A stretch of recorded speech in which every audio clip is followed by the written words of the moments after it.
congratulations. I was just talking to the writer, Mithila, and she told me how well the Audible is doing in India.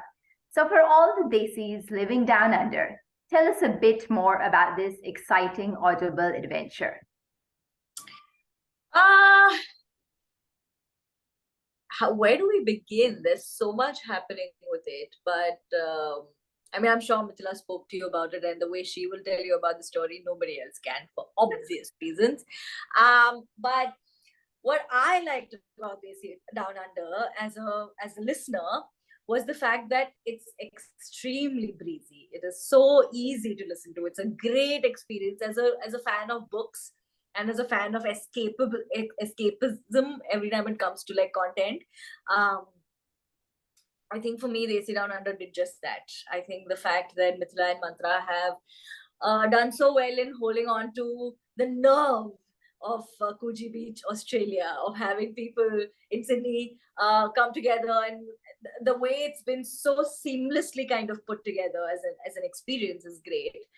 It's about these three young people from the shores of Mangalore who travel all the way to Sydney for life-saving lessons because there's something that has happened to one of them back home, which has affected all three of them very closely. So yeah, it's about love and friendship and family and trying new things and feeling, and yeah, it's wholesome. No, you're absolutely right when you're talking about Coogee Beach, because if I'm correct, you have never visited Australia. Oh, I have visited Australia, but I've been to Melbourne. You've been to Melbourne. Okay, I was in Melbourne. Sorry. How old were you when you came to Melbourne? It was 3 years ago. It was in the January of 2020. It was a couple months before lockdown happened. And I remember I was there for a week, but I was working every single day. I never got to see the city. I never got to do anything. I wanted to go to Brisbane. I want to go to Sydney because I have a couple of friends who live there. Some creators that I look forward to, that I look up to, that I was looking forward to meeting, but none of that went through. So I wouldn't count that as a visit, honestly. I definitely won't visit. We won't, if you haven't visited Sydney, we won't count that as a full visit. Yeah, it's definitely not. Yeah. So after listening to the Audible, when I was listening to it, I could literally visualize Coogee Beach via your voice. And right? Yes, absolutely. I felt as if I was there. And I've seen your videos. They're super engaging. So what process did you undertake to make Desi Down Under engaging? That I have absolutely no credit to take for that, honestly. I think that was just Mithila and Mantra. I remember Mantra actually traveled to Sydney and he was there for quite some time, where he has himself taken the microphone and traveled across the beaches of Sydney and the airports and everything to actually get these sounds that you listen to in the show. They're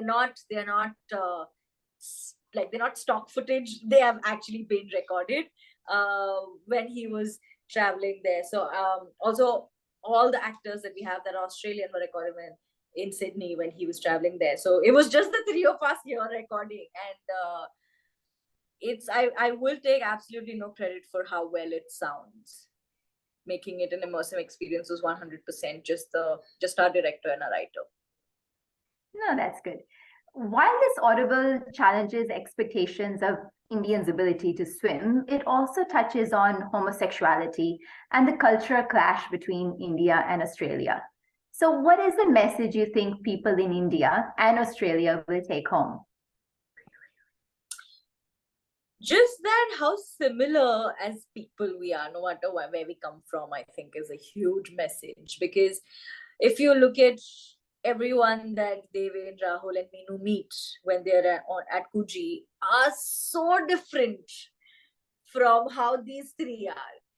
But it takes a few days, it takes a few hours for them to actually realize that they all are passionate about the same thing. They want to save lives and they want to do better for their communities in Australia or back home in Mangalore. So I think one of the most common threads is how similar they are as people, and how we all are very similar when it really comes down to like the primal instincts of survival and being there for each other as a race. So yeah, I hope that comes through. No, I'm sure it does, and I'm sure it will. So what's a common myth between A common myth that Indians have about Australia that has been busted in this Audible. Oh God. You would know this well, coming from India and Mumbai. Would I though? I really don't know. I think one of my favorite things about also my friends who are in Australia, a couple of my friends who are Australians, one of my favorite things about them is how how when they're explaining a concept that they're very passionate about, the explanation is very flowery. It's extremely detailed in very strange ways, and it's a very, I love listening to things that they're passionate about. Now I can't really put a finger on it, but another thing is that Taruk does an impeccable Australian accent. So if you ever get to talk to him, you should make him do it, because he studied in Australia. He was in Sydney for a long time. Yeah, in Sydney. Yeah, he was. Yeah. No, Mithila did mention that he's been to Australia. Yeah. So he studied there for a long time. So he does a great Australian accent. So when we were fun fact, so when we were recording our show and we didn't have the voice tracks of our Australian actors, Taruk would actually read it out to us in an Australian accent, so we could react better. Because there's a bit in the show where Devin doesn't understand what our instructor is trying to tell us because of the thick Australian accent.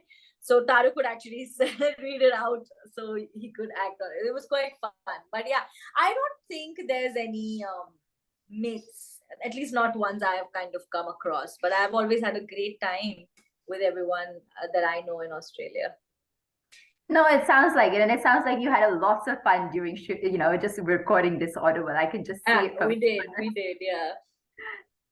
So now that you have virtually traveled to Sydney, what is the first thing you will do when you visit Sydney? I'm just going to go to the beach. I'm going to go to Coogee. I need to go to the beach. I need to get a beer and just sit on the beach and watch the sunset.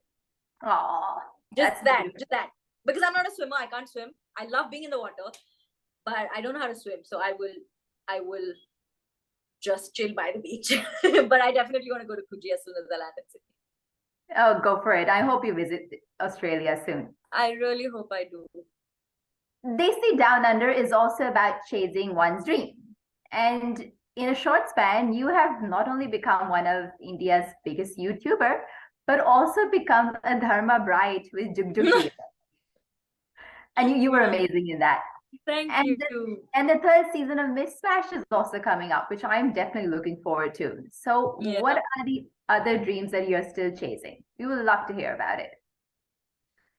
I've always dreamt of writing, but for some reason, I never really either had the time or had the thought, or had the patience to sit down and write. And that is something that has come to me a couple months ago. So for the past 2 months, I've been writing and working on this one project that is extremely close to my heart.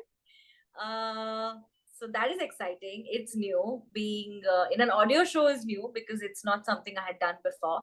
It's very, very different from anything I have done. And I just happened to get this opportunity where I get to work with someone like Mithila, someone like Mantra. I get to record with my friends like Taruk and others. So I'm just really, really, grateful to be in this position. Oh, thank you. No, thanks for your time today. It's been thank you, Neeru. It's actually been lots of fun talking to you. And thank you so much. Keep up the good work. Keep up, all the YouTube videos, and make all your dreams come true. Thank you. I wish the